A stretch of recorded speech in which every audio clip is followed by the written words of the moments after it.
Good evening, everybody. Welcome to the April 26, 2017 meeting of the Brighton Town Board. I'm Bill Maley, Brighton Town Supervisor.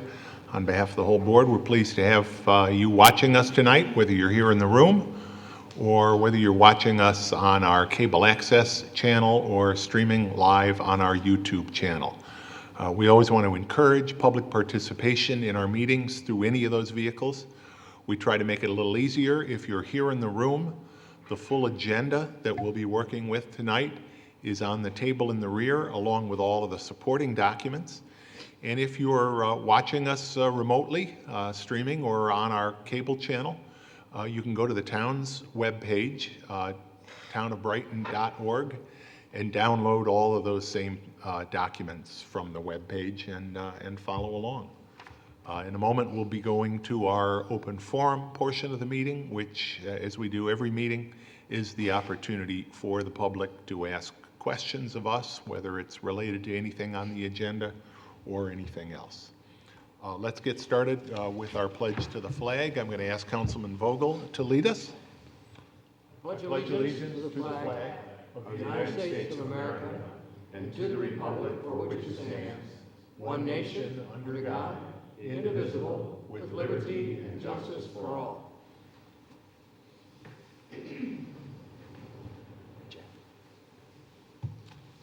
Thank you, Jim. In case of an emergency, we obviously don't expect that, but if you do hear the emergency alarm system, please leave the building immediately, either through the door to my right, marked with the exit sign. If you go out that door, turn right, go down the stairs, out the rear door of Town Hall and away from the building. Or you can leave by either of the two double doors in the rear of the room, marked with the exit signs, go through the lobby, out the main front doors of Town Hall, down the stairs, and again, away from the building. If you're watching us on our cable access channel, we very rarely experience technical difficulties, but if you're watching us live and you lose the audio or the video, please call Spectrum at 756-5000. That's 756-5000. We're going to start tonight's meeting with a couple of proclamations. Then we will have a report from Ray Wager, the town's auditor, concerning our 2016 year-end financial report, and then we'll be going to the open forum. You can't help but see the big flag behind me. The town of Brighton has been a Tree City USA now for 15 years. Tree City USA is a designation from the Arbor Day Foundation, and it reflects a number of things. One, the fact that we do have a tree law here in Brighton. We value our tree canopy very highly and protect it, among other ways, with that tree law. We also have environmental protection overlay districts for woodlots and other things that also serve to protect our tree canopy. But we also, to qualify as a Tree City USA, we have to make a financial commitment to our tree canopy, and we have done that. That's something we do through application each year. Now, the last Friday of the month of April every year is Arbor Day. This coming Friday is Arbor Day, so our first proclamation tonight relates to Arbor Day.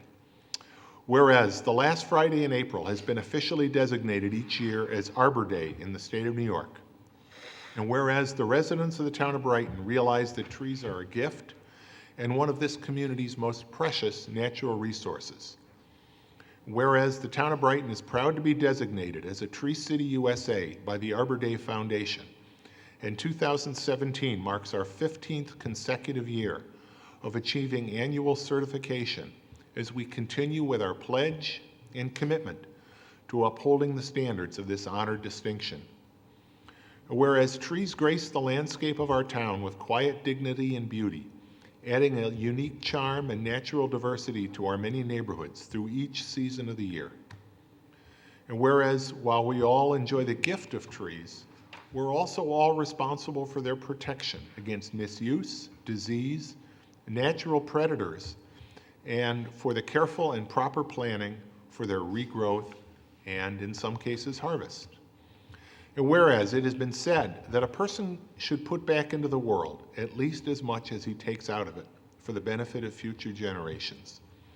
And it was with this idea in mind, along with the actual realization of the critical importance of trees in our community, that the town of Brighton adopted the Preservation of Trees local law in 2001 to further strengthen our commitment to protect and preserve Brighton's tree resources.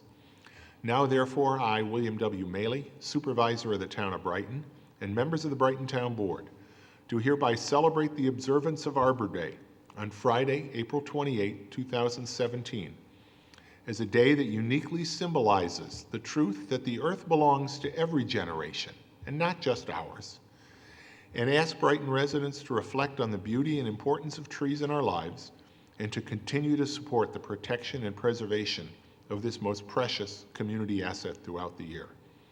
It's signed this 26th day of April 2017 by myself, as well as by my colleagues on the town board. And I would certainly be remiss if I didn't give recognition to former town board member Sherry Kraus.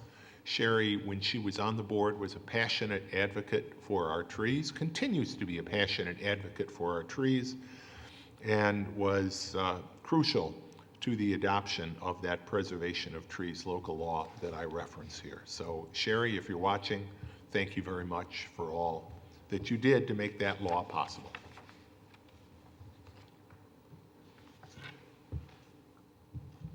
Our next proclamation is a much more somber one.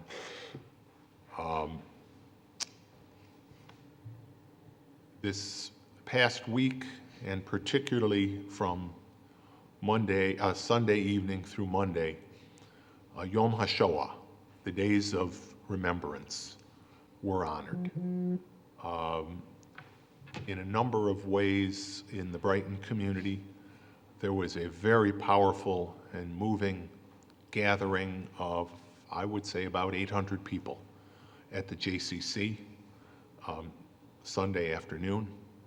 Monroe Community College, which has a very important genocide and Holocaust institute on their campus, has been conducting activities throughout the week in recognition of Yom HaShoah. Obviously, we have spoken about this community and this board's rejection of hatred, and it is that blind hatred that has led in the past to the Holocaust and to other serious genocides that have devastated the world and all of us that live in it. And certainly we must never forget. So we have this proclamation in honor of Yom HaShoah. Whereas the Holocaust was the state-sponsored systematic persecution and annihilation of 6 million European Jews by Nazi Germany and its collaborators between 1933 and 1945, non-Jews such as Roma or Gypsies, people with disabilities, and Poles were targeted for destruction or decimation for racial, ethnic, or national reasons, and millions more, including homosexuals, Jehovah's Witnesses, political dissidents, and others, also suffered grievous oppression and death under Nazi tyranny. Whereas, pursuant to an act of Congress, Public Law 96-388, adopted October 7, 1980, the United States Holocaust Memorial Council was created in order to establish days of remembrance as an annual national commemoration of the Holocaust, and to encourage and sponsor appropriate observances of such days of remembrance throughout the United States. And whereas, as we mourn the blessed memory of those who died during the Holocaust, we must also look to the future and be responsible for our fellow human beings, reject evil and hatred wherever they appear, so that we can truly say, never again. Now, therefore, I, William W. Maley, Supervisor of the Town of Brighton and the Brighton Town Board, do hereby recognize and honor Yom HaShoah in memory of the victims of the Holocaust and in honor of the survivors, as well as the rescuers and liberators, and further proclaim that we, as citizens of the town of Brighton, should work to promote human dignity and confront hate wherever and whenever it occurs. And it's signed on this 26th day of April 2017 by myself and by my colleagues on the town board.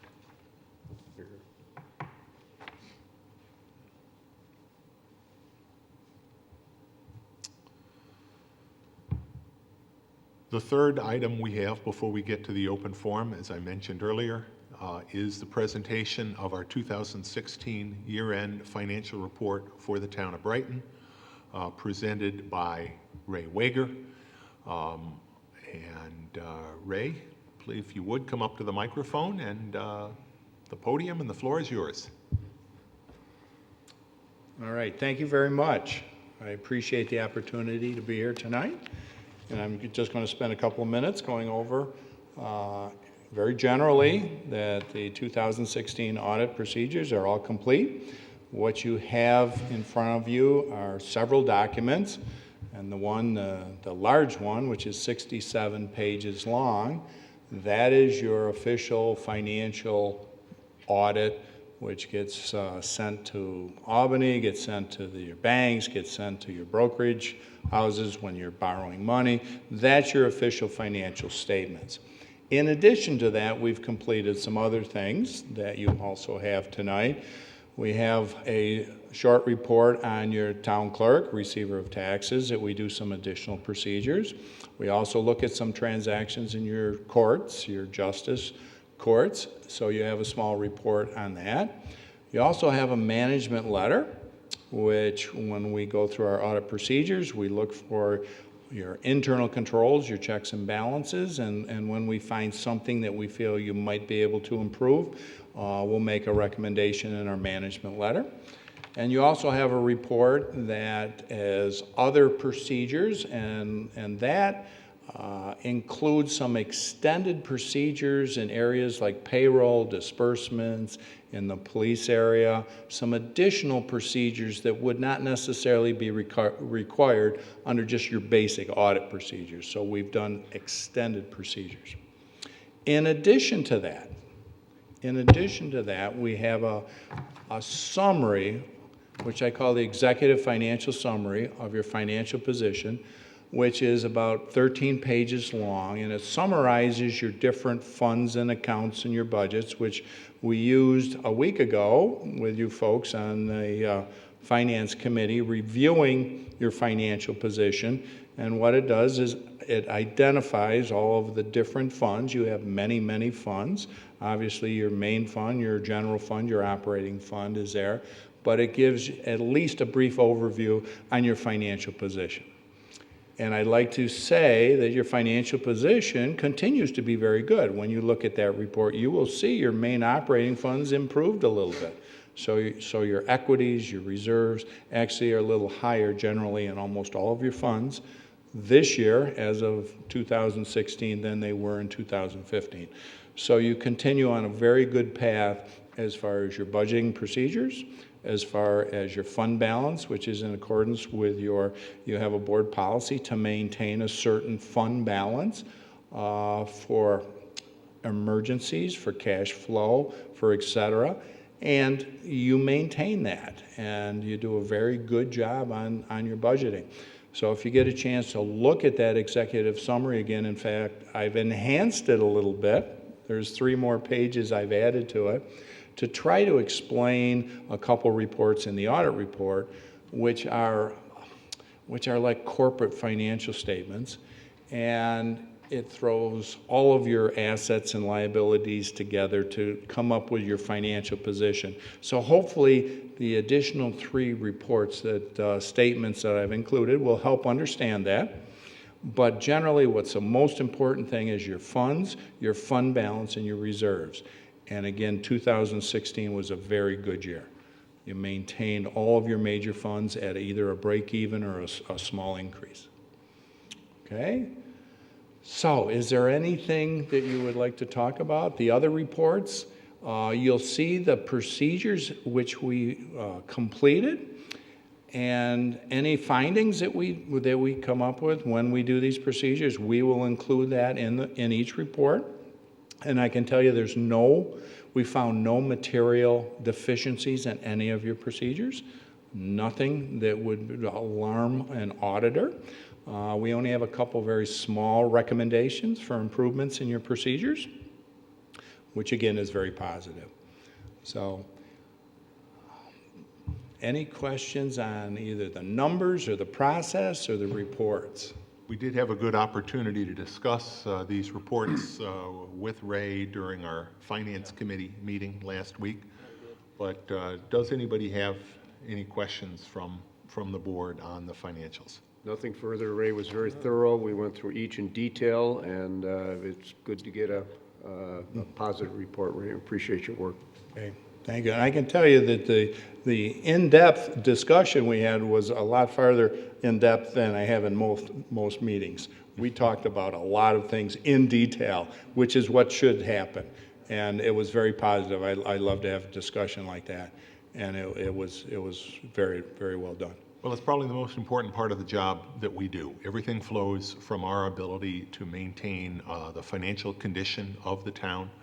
We're not legally required to even have an audit. Some towns, primarily smaller ones, don't have an audit, but Ray suggested some of the reasons that it's so important to do so, and we've done that for over 20 years. And I think it does speak to the work that obviously in particular our finance department, and I'm looking at our finance director, Suzanne Zaso, who is incredibly thorough and works very, very hard, not just during the audit with the audit team that came in from Ray Wager's office, but throughout the year, doing the little things and the big things that are important to maintain the financial integrity that we truly did do this year. And I think in challenging times, when Brighton and other communities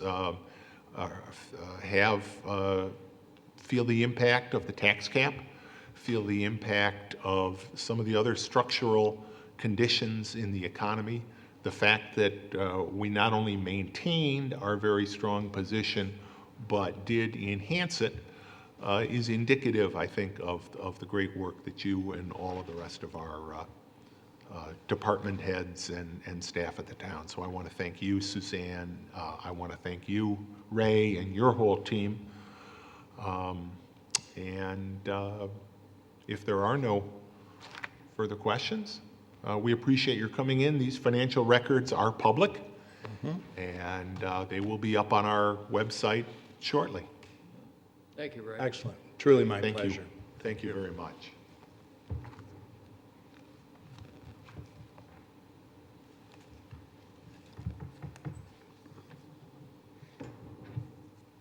Okay, we will now continue with the open forum portion of the meeting. During the open forum, members of the audience may address the board about any matter, whether or not it's on our agenda tonight. We have no public hearings tonight, but if you would like to address the board on any matter, I will recognize you. Just please raise your hand. When I do recognize you, come to the podium. If you would, please state your name and your address. Please direct your comments to the board and not to other members of the audience. Please be courteous and try to keep your comments as concise as possible. We can't entertain comments about personnel matters relating to particular employees of the town. And if any of you do have written materials that you'd like to submit, whether they're materials you're reading from or you reference during your open forum comments, and you'd like them to be included in the record of the meeting, please provide them to Town Clerk Dan Amon when you're finished. So is there anyone that would like to address the board tonight during the open forum portion of our meeting? Seeing no one. I see some people, but none of you wish to speak to the open forum. That's fine, and we'll continue with the agenda. Can I have a motion to approve the agenda? So moved. Second? Any discussion? Dan, please call the roll. Councilmember Vogel? Aye. Councilmember Novros? Councilmember Werner? Aye. Supervisor Mealy? Aye. Motion to approve and file town board meeting minutes for the April 12, 2017 town board meeting. Can I have a motion to approve and file those minutes? So moved. Second. Any discussion? Dan, please call the roll. Councilmember Vogel? Aye. Councilmember Novros? Councilmember Werner? Aye. Supervisor Mealy? Aye. Next matter are our communications. We have two communications in the record, or to be added to the record this evening. We have correspondence from Marty Robinson, dated March 27, concerning comments concerning the proposed Whole Foods project, and particularly with concerns about traffic on Westfall Road, where Mr. Robinson lives. He did attach photos to that. I don't believe those photos are on the computer, but we do have those in the record, and they're photos that basically show traffic backups along Westfall Road, backing up from the Monroe Avenue intersection, heading eastbound on Westfall Road, I believe during the evening rush hour, if I recall, and as we know, there are traffic issues along much of Westfall Road, particularly at the evening rush hour. We also have correspondence from Dr. Kevin McGowan, Superintendent of the Brighton Central School District. This relates to the environmental review of the school district's capital project. That is the capital project that will be voted on by residents of the Brighton Central School District next month. This is part of the environmental review, and specifically a negative declaration with respect to that project, executed by the Board of Education of the Brighton Central School District, which they have sent to us as an involved agency. Mike, I believe we are considered to be an involved agency under SEQR, State Environmental Quality Review Act. So we have those two items of communication. Can I have a motion to receive and file those? So moved. Second. Any discussion? Dan, please call the roll. Councilmember Vogel? Aye. Councilmember Novros? Councilmember Werner? Aye. Supervisor Mealy? Aye. Committee reports, Community Services Committee. Chris? Bill, the Community Service Committee met on April 19th last week, and we had a very broad-ranging meeting. We began with talking about our new hire with Ed in the Rec Department, Linda Levitt, who did just a great job on the opening day of registration, and quite a flurry of calls that came in. Look forward to many years with Linda. Discussion regarding parks in Corbett's Glen. We have formed a committee that is a supervisors committee, and at some point you will announce the membership and the commencement of that. The Upper Glen parking has been an issue, and we discussed the fact that the supervisor had discussions with the president of the temple, and the temple board was going to discuss the issue of allowing perhaps the use of the back part of their parking lot for parking for the Glen, and issues of their driver relocation, security, and other issues were discussed. Also, we talked about some of the things that the Corporate Glen Committee might be considering, and there's some difficult issues there, and it's just such a wonderfully utilized park that we've got to make sure that it's properly monitored. Brickyard Trail, there's still some discussions whether or not the 4th of July 5K will include the Brickyard Trail, and Matt Beeman is in discussions with the sponsor. Also, we've had discussions regarding the Brickyard Trail trailhead at Westfall and the lack of a crosswalk over into Buckland Park and connections into the park. And I see Jackie Marchand from the Community Service, from our Parks and Recreation Board is here, and we want to make certain to coordinate with Jackie, who is, her focus is pedestrian and bicycle usage, in how we lay out the pedestrian and bicycle trails within the park and how those are going to connect to the Brickyard Trail. But it's generally been felt that the Department of Transportation needs to be contacted and engaged with the county so that we can have a safe crossing from the trailhead there at Westfall and the Brickyard Trail. And we have had, the county is aware of our interest in that.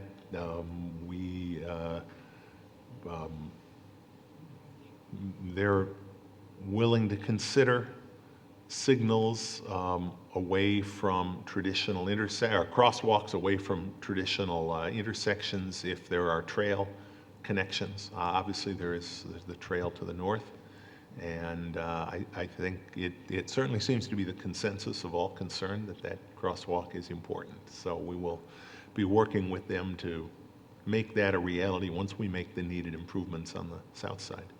Well, I noticed that there is a cut in the curb on the south side. There is, you're And right, an old so- driveway. So they insist that you have a cut on both sides, right? Well, they will not, yes, the answer to that question is yes, but as well, because it is a county highway, they control any markings and any signage on or around the street, so we could not install a crosswalk either to that existing curb cut or anywhere else without county Department of Transportation approval. If there was a curb cut on our side, on the north side, would we still have to get their? Yes, And it also has to be a connection to an existing trail. And Correct, and on that's both what then sides. requires the coordination of exactly where that trail will connect to and how it proceeds through the park. correct. And I apologize for interrupting you there, Chris. I'm used to it, Bill. No.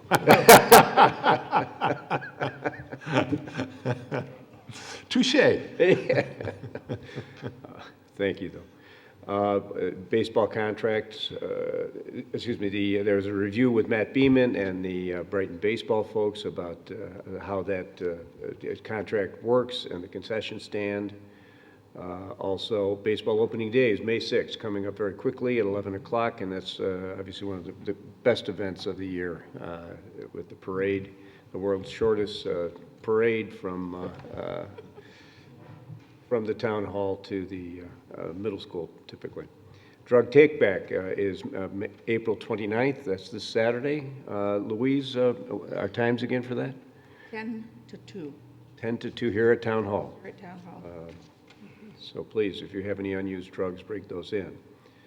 We talked about accessibility improvements at the town park and the possible funding for that, which our hope was that some CD or community development black grant funding what might be available, but the changes in the national administration may require us to look at different funding sources. The Islamic Center overflow parking issue was discussed, where the Islamic Center has a particularly heavy usage on Fridays for about 2 hours, and they have in the past used our town park parking, and some discussions have been had about how the best way to accommodate that and I suppose control that so it doesn't conflict with the usage of the park. Yeah, and staff has really been working with them closely to examine a number of potential alternatives. They've grown, and so it's an important issue, and so we're looking at a number of different ways that they may be able to address. And it's an important institution. We want to Absolutely. Discussion still about the Brighton Senior Transport Program and Lifespan. That's ongoing, and I believe that registration for rides is going to be opening up very quickly. So again, that's for transport of seniors on errands and such, and that's being administered through Lifespan. The Sway Fun Glider is proceeding at the Town Hall Playground here, which is a swing for wheelchair-bound folks and their caretakers and other people as well. And that was funded through Brighton Kiwanis. Kiwanis. And we're very appreciative of that, and we've gotten notification from the vendor that that's going to be arriving soon. We've talked about the Farmers Market and Community Center, construction documents were received, and what some funding sources might be, and also general discussion about what the future is for the farmers market and where best to locate that, both summer and winter. So that's going to be an ongoing discussion. Clean Sweep, May 13. It's always a big event, and again, Louise spearheads that. We appreciate that. It's coming up very quickly. 4th of July, we'd had some discussion about the potential need for certified crowd managers, but have now found, to our relief, that we won't need them because it's an open-air event. Those restrictions in the state code don't apply where the facility is not restricted. If it were a stadium or a closed building, crowd managers would be necessary, but for the open-air 4th of July, it will not be. So that was going to be a challenge to get that many trained people out. Town pool was discussed and the replacement of the chain link fence, and we've trimmed down the overage a little bit on that with a third bid, but still we're a little short in the budget, but we're going to be able to find enough to complete that fence project. Talked about how the school renovations might impact our programs. Talked about, as new business, the traffic box painting project, which has been ongoing and I've had the most fun with. And I had contact with Katie Malley at the Brighton Central School District, the high school art club, who tells me that the kids there are ready to paint the last 2 boxes we had primed last year over on Westfall, and that's going to occur shortly. Also, there's been some discussion about potential legislation that an inquiry has been made to the town on whether or not we wish to consider a rent source legislation which would prohibit landlords from inquiring of the source of a tenant's income or funding necessary for their rent. And so we're going to do a study of that. There are a number of municipalities in the state and a number of other states that have this sort of restriction. So a very, as I said, broad-ranging discussion. And our next meeting will be the, sorry that I never remember to have this at hand. I believe 17th, I think, the Thank third you, Dan. third Wednesday. 17th of May at the Brookside School at 9:30 a.m. And again, it's a very active committee, and a lot of important programs are discussed there, and the public is encouraged to come and give us their input. I appreciate all the breadth and depth of the issues. Your report tonight gives a great indication of how actively and the significance of the issues that that committee is working on. So thank you for your leadership on that. Chris? Finance. Finance, report on that, Bill. The Finance Administrative Services Committee met last week, and last week ago, Tuesday, and at that time, that was April 18th, at that time, we did have the meeting with Ray Wager, who reviewed the executive summary, which he just discussed this evening. And then we also had other matters, grant authorization documents that we reviewed that Mike Guyon, our town engineers, developed for the year-round establishment of a year-round farmers market. And that, as well as the other matters, are on the town agenda tonight for our resolution and agreement. The next one was the contract for the internet and wide area services. That, again, was brought forth by Sue Wentworth, our IT manager, and that is another matter that's going to be on the agenda tonight. We also had a number of things that we declared as equipment surplus. And then the last thing was a actuarial report prepared by the Burke Group for the actuarial valuation of the town's liability for year-end 2016 and for other post-employment benefits. And that also was a matter reviewed during that meeting. Our next executive meet, or our next Finance Committee meeting will be Tuesday, May 6th at 3:30 in the Stage Conference Room right behind us.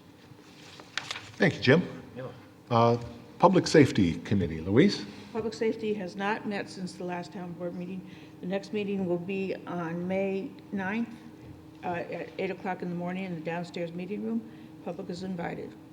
Thank you. Public Works, Jim? Okay, Public Works met last week, April 25th, and at that time, we reviewed under old business the drinking water sources testing that's going on for lead throughout the town campus.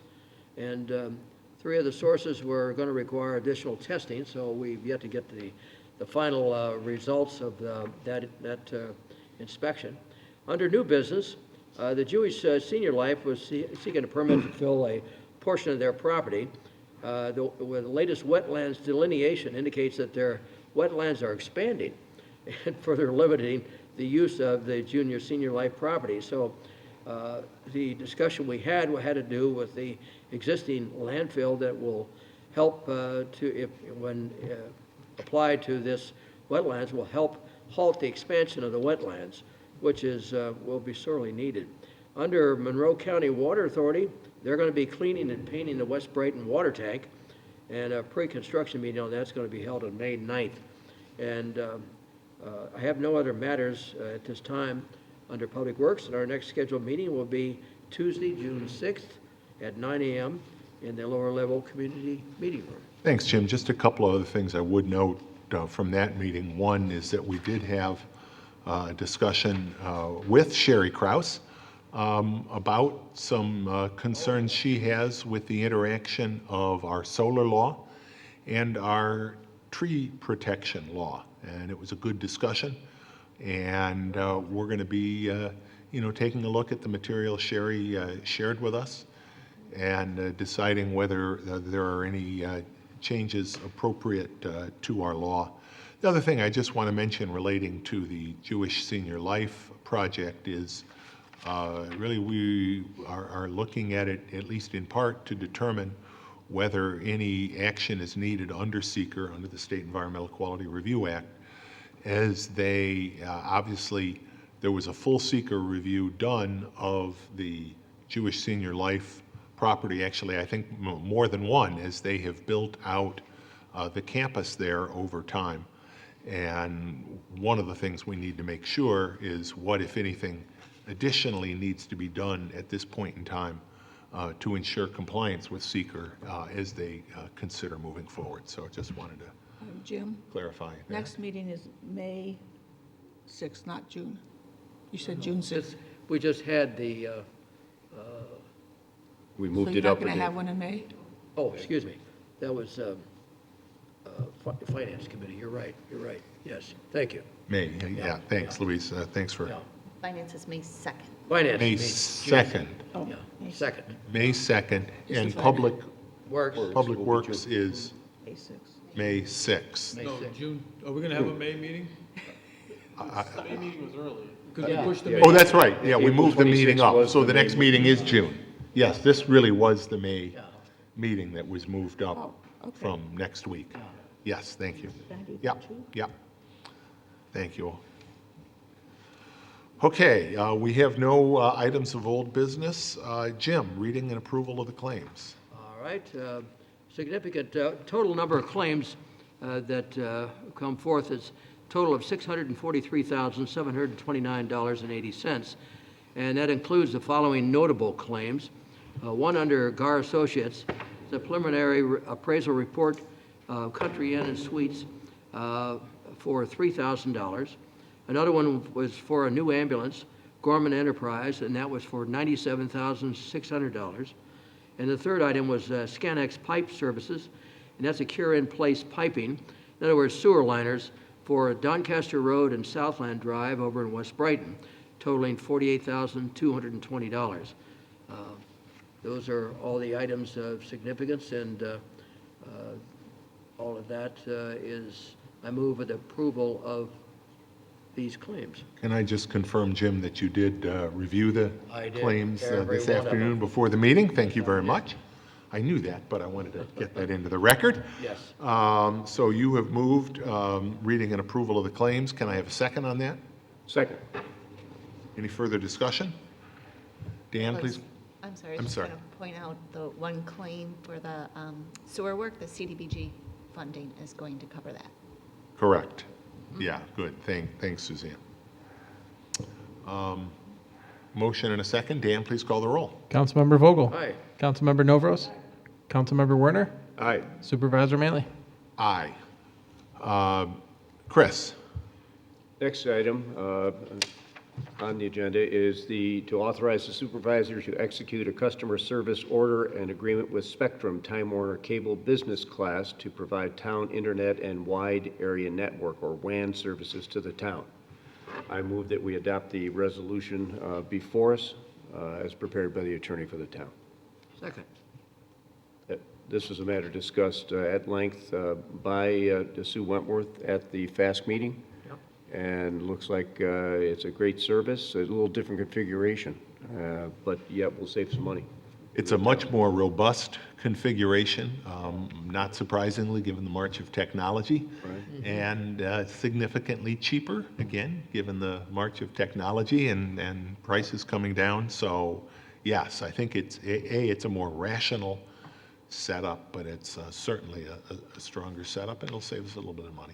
And she did look at competing alternatives, and this one. Including the existing vendor, but, you know, the recommendation was to make this move. We have motion and a second. Any further discussion? Dan, please call the roll. Councilmember Vogel? Aye. Councilmember Novros? Councilmember Werner?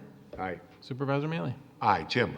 Next item is to authorize the supervisor to execute a grantee certification and all other related documents associated with the award of the State and Municipal Facilities Program, commonly referred to as SAM, a grant in an amount of $500,000 to the Dormitory Authority of the State of New York.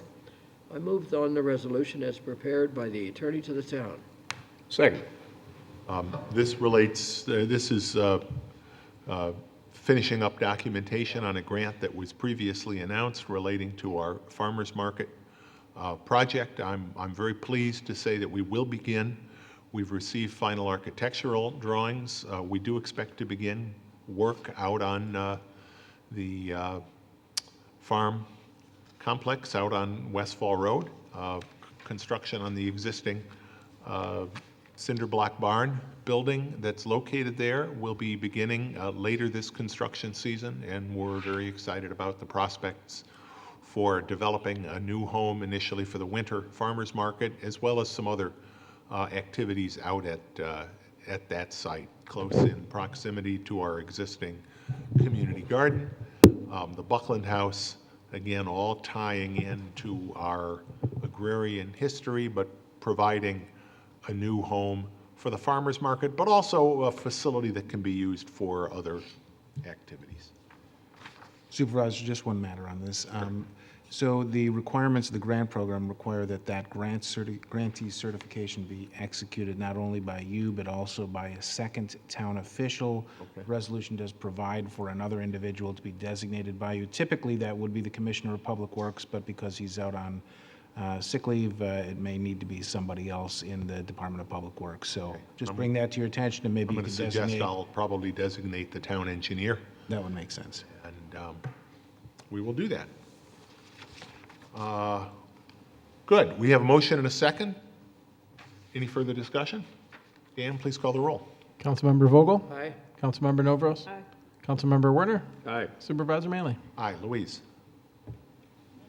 The next matter is approval to rescind resolution number 03-22-17.5, adopted on March 22nd, 2017, that declared a 2006 Club Car Carry-All utility cart as surplus and authorized the disposal through public auction.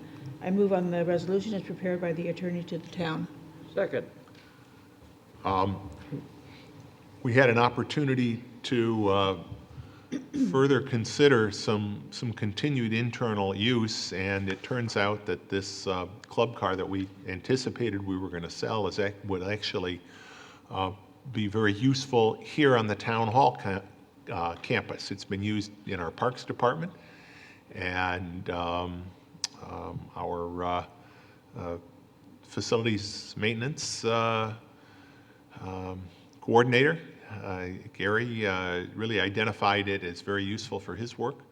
So rather than sell it, we're going to rescind that declaration. It's not surplus. Gary's going to put it to good use. I think he already has begun putting it to good use. So we're going to give him a mulligan and give him a cart. We have a motion and a second. Any further discussion? Dan, please call the roll.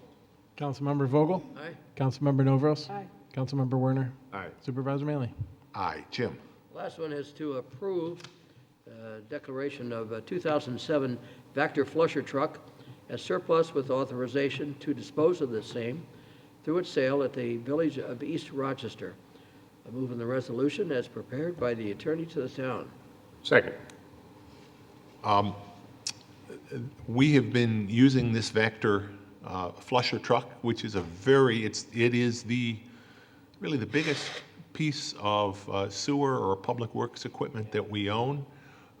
It is a very valuable piece of equipment in dealing with sewer drainage events. When we get rainy cycles like we have been lately, it gets a lot of use. We made a decision to purchase a new truck.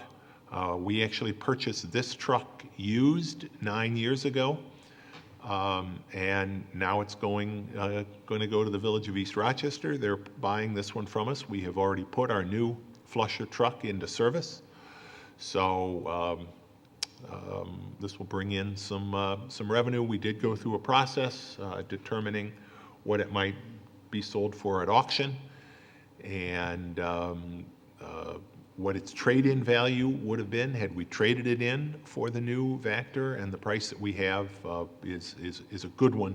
I think good for us, good for the Village of East Rochester. So we're happy to work with them and make this deal happen. We have a motion and a second. Any discussion? Dan, please call the roll. Councilmember Vogel? Aye. Councilmember Novros? Yes. Aye. Councilmember Werner? Aye. Supervisor Manley? Aye. Matters of the supervisor, I do have a few things to mention. We have our upcoming East and West Brighton community forums. The East Brighton Forum will be on June 1st at 7 p.m. and it will be held at the Clover Blossom Legacy on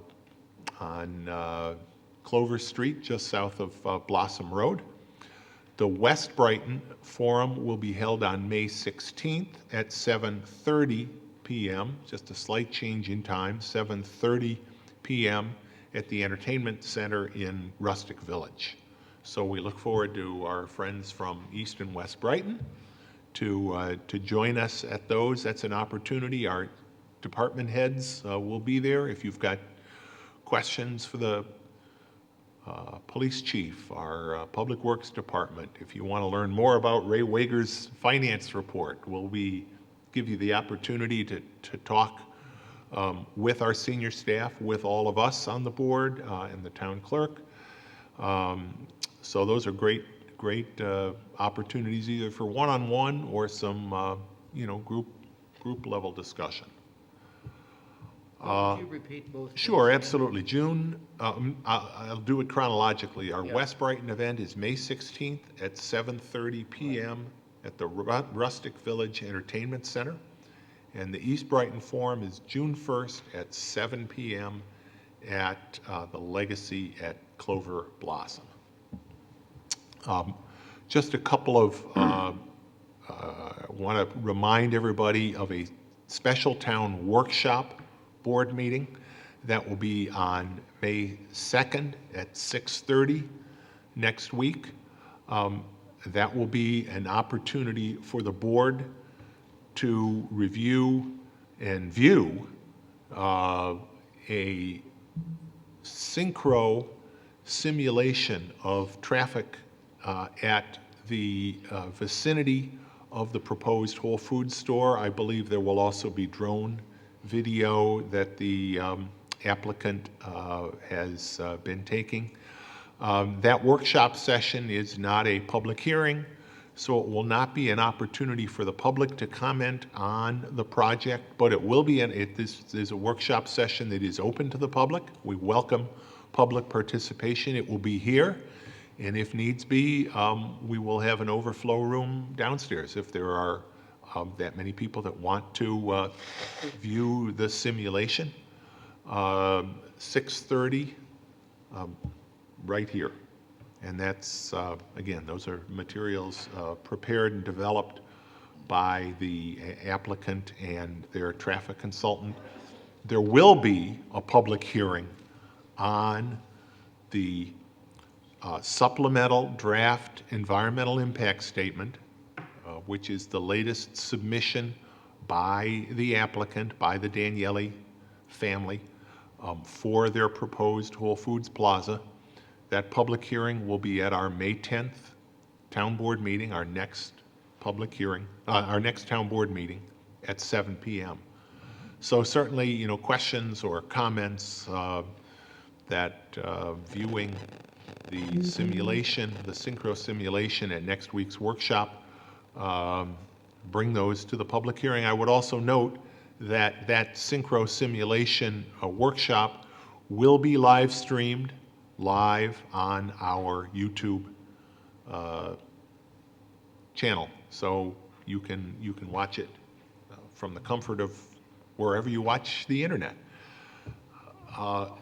Another thing, I've been very pleased. I've been a critic in the past. Let's be very blunt about it. I've had some concerns about the County of Monroe Industrial Development Agency and about economic development activities from the County of Monroe in general. I've been pleased that under the new Economic Development Chair, Jeff Adair, there really seems to be a new level of openness. That doesn't mean I'm going to stop scrutinizing COMITA projects, and when I'm concerned that they don't provide real economic development benefits for the costs that they do occur to taxpayers, it certainly doesn't mean I'm going to stay silent. But I do appreciate any time our brothers and sisters in government reach out and work together. And the latest example of this, next week is Small Business Week. So next Tuesday, May 5th, Jeff Adair and others from County Economic Development and myself and Nelson Lopatin, the president of the Brighton Chamber of Commerce, are going to do a tour of some Brighton businesses in honor of Small Business Week. We're going to visit some businesses along Monroe Avenue and give the owners of those businesses an opportunity to interact with county economic development and give them an opportunity to see up close and personal the kind of businesses that we have in Brighton, maybe identify some needs that they have, some opportunities for economic development and our Chamber of Commerce to work together. Are you going to include home-based businesses? No, we're going to be doing businesses that are on Monroe Avenue. And I hear you, because home-based businesses are a significant part of Brighton. We're going to be visiting 3 businesses, retail businesses along Monroe Avenue. You know, it's, you raise a good question, but for this particular tour, we're going to be doing those retail stores. We're not going to be doing financial institutions or, you know, the other. You know, we have such a variety of businesses along Monroe Avenue. I hear from people sometimes there's certain types of businesses, they wonder, why do we have so many? And I guess part of the answer is they seem to do well because they're there. They reflect, in many cases, a very strong demographic to the town of Brighton. But they also, I think, in a lot of cases, reflect that our economy is a little different than some other communities that are based on big box retailing. Big box retailing, if you read some of the, in the business paper, businesses that are, we've seen big computer retailers go out of business, the Targets of the world, and some others that are facing challenges from Amazon and other internet-based retailers, but businesses that fill a niche, businesses that provide service with a sale or something else that's unique, as so many of these great businesses along Monroe Avenue do. In a lot of ways, they may be small, but they're nimble and can provide the service that customers need on the spot, along with the products that they need or the advice that they need. And so I think it's a great opportunity to show off, and I know our business owners are going to be doing that, some of these great businesses we have along the avenue. So that's going to be next Tuesday. We've talked about the pharmaceutical take-back, but I want to mention it again. This coming Saturday from 10 to 2, right? Yeah, that's what I said, 10 to 2. 10 to 2. On the public safety side of Town Hall, there will be a police officer there that's required and for everybody's protection. So that's what we've got going on. Matters of the attorney to the town. I have nothing this evening, thank you. Matters of the town clerk. I have nothing this evening. Matters of the board. I have two things. If you walk by any grates in the street, please stop and kick aside any leaves or droppings from trees. There's two one across the street and one next door in front of my house. And even though I may kick everything aside, the next day there's more, especially if you have maple trees or that have 3 or 4 fallings a year. So that's very important because when it starts raining, you start getting these huge puddles around them. Yep. And the second thing is, I wanted to ask Mike if you know when the rest of the twigs are going to be picked up that are out by the street. I know they're out and about, I just don't have a date for you, Louise. Thanks for mentioning that, because this is prime lawn and garden debris season, and those two issues tie together. I guess it's a good reminder to clear drains, but I'd ask that you do more than kick the stuff aside, because if you just kick it aside and leave it in the street, it is going to flow back into the drain. Yep. If you can, safely, and I don't want people going into Elmwood Avenue or some of our other busy streets, but if you do have a storm sewer grate, pick that debris up. That's also lawn and garden debris that our crews will take away. Containerize it. Containerize small amounts of debris. But we will, as we do every year, we will be picking up lawn and garden debris now through leaf season in the fall. Obviously, this year with the windstorm, we are continuing to do storm debris pickup, and some of that is pretty heavy volume, and that means it's a little slow getting around. And that material continues to come out. We know people continue to cut. I will remind everybody, and I'll remind any of our good friends in the tree business that are out there, it is important that you work under our code with tree professionals that have a permit from the town. Tree work can be risky business. We want to make sure that the people who are up there in your trees trimming or bringing trees down know what they're doing. But they are also required, if you do use a tree contractor or any contractor, you're not supposed to use anybody but a tree contractor. They are required to haul away the debris. If we determine that they have not done so, we may issue you a ticket which could result in a fine. So make sure you can call our Public Works Department to find out who is permitted to do tree work in the town. They must haul away the debris, but we'll be picking up lawn and garden debris, including storm debris, right through. Well, it was interesting because the twigs that were left just on the lawn were picked up, But when people next door to me, and some of mine were containerized, that wasn't picked up. Well, they come separately. Yeah. And I would encourage people to go to our website. And actually, the containerized cycle is shorter.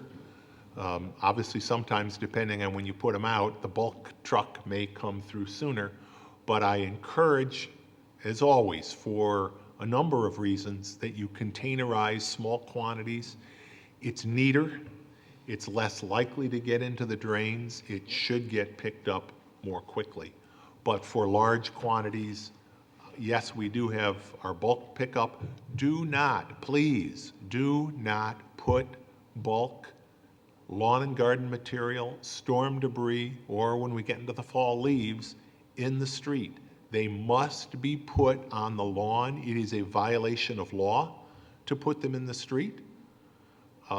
It can cause flooding. It causes drainage issues. It's also a safety issue, particularly to cyclists, but anybody, pedestrians, kids playing, and cars themselves. Please do not pile debris anywhere other than on the grassy area. Please do not put them in the street. We will be picking up that material right straight through the spring and the summer. Bill, along those lines, that safety issue is not in the abstract. I was thrilled this Sunday to spend part of the day on Sunday teaching my 5-year-old grandson how to ride his bike. And for the first time now, he is riding a bike, but he does it in short bursts. And one of those short bursts ended in a very large debris pile over on Wilshire. And he didn't know quite what to do. And sure enough, he crashed and went headfirst into the pile of sticks and twigs and leaves and such.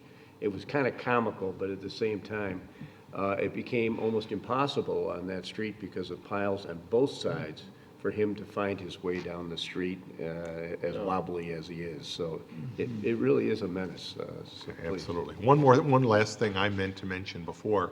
I talked about the Arbor Day banner, but talking about storm debris reminded me.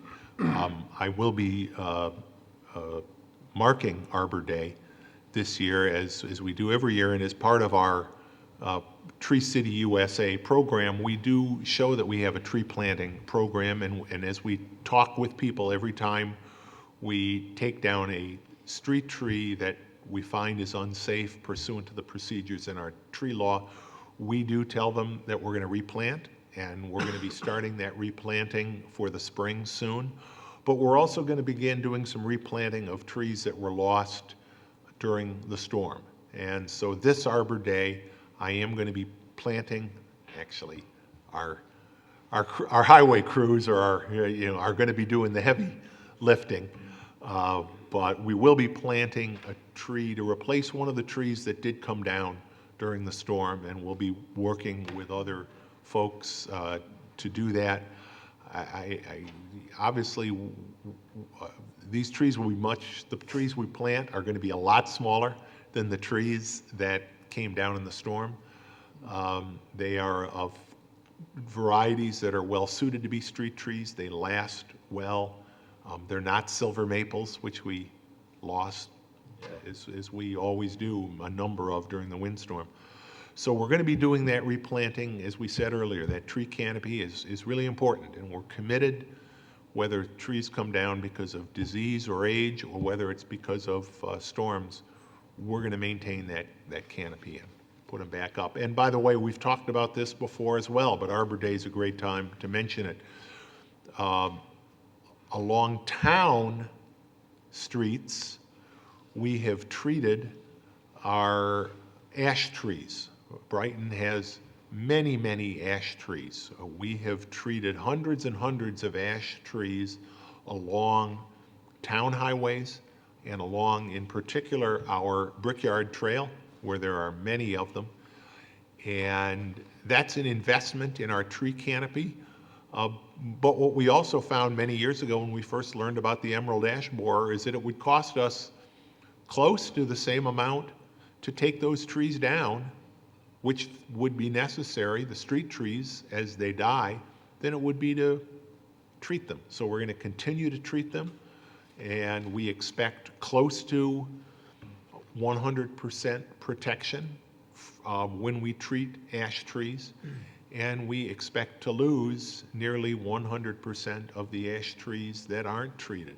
You may still have an opportunity for folks that have their own private ash trees.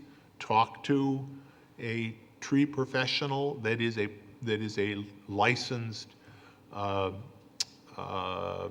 treatment professional. Not all tree and landscape firms are, to see if you have any ash trees that can still be protected. But we are seeing them throughout the county, throughout the area, falling victim to the emerald ash borer. So, any other matters for the town board? Hearing none, can I have a motion to go into executive session to discuss real property and litigation, specifically litigation to protect the town's ability to conduct property maintenance and removals from a change in Monroe County policy? So moved. Second. Dan, please call the roll. Councilmember Vogel? Aye. Councilmember Novros? Councilmember Werner? Aye. Supervisor Manley? Aye. I don't anticipate we'll be coming back out of executive session into open session, so our next meeting will be May 10th, right here at Town Hall at 7 p.m. Have a great evening, everybody. Thanks for watching or participating in person.